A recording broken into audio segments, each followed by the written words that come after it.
You have to hear me out. I have got a mind-blowing book idea. Okay, this is a story about a 70-year-old investigative FBI agent, a female Sherlock Holmes, okay? She's known as the killer's killer because there has not been a single murder mystery that she hasn't solved and got the culprit. Just if there is a killer, she is going to catch him and she is going to legally kill him. But she's retired now, okay? She's in her 70s and on her deathbed, and she's reading this romantasy book. She has never read a romantasy book before, but she's reading this romantasy book with like romantasy mixed with murder mystery, with all the suspense in the world and the thriller in the world, okay? And she is reading this book. She knows she has 5 suspects in her mind, and she thinks she knows who the killer is because she has been reading a lot of murder mysteries after her retirement, and every single time she has found out in all those books who the murderer was before she read the last page. And she read the last page only to give herself the dopamine rush of that I was correct. Ha, got you, the killer.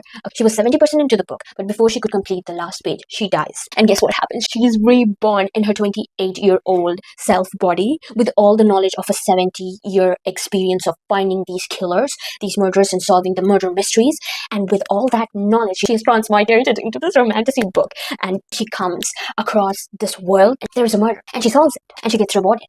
And she understands that she is in the book that she was reading before she died, and she gets away into this system, and she decides that she is just going to sit back and see how the book unfolds, how the story unfolds according to the book, because right now where she is, the plot of the story has not begun. So she waits and thinks that she's just going to sit back, relax, and eat popcorns while she does this finding small murderers gigs and earns a little to sustain herself. But then she meets one of her favorite characters, and she knows that he's going to be murdered, and she has to stop it. But she doesn't know who is the murderer, who is going to murder him. She needs to stop it. She gets entangled in the world of fantasy and mysteries and murders of serial killers, criminal families, mafias, corrupted crown rebellions, protests, all the good things in this world, and which eventually leads her to the one mastermind, which you knew about because of course the plot of the book. One mastermind who is the killer creator. He creates killers who are so smooth and so subtle that they can never be caught.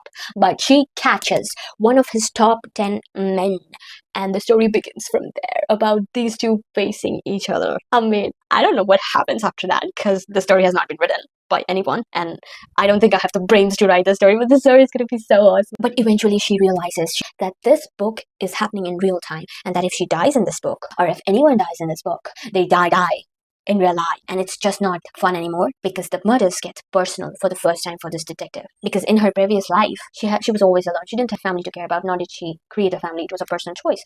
But now these characters, which she has come to love, have become her family, and she wants to save them at all costs. But she doesn't know who this mastermind is. And this mastermind is a killer creator. And to save these characters, she needs to kill other characters.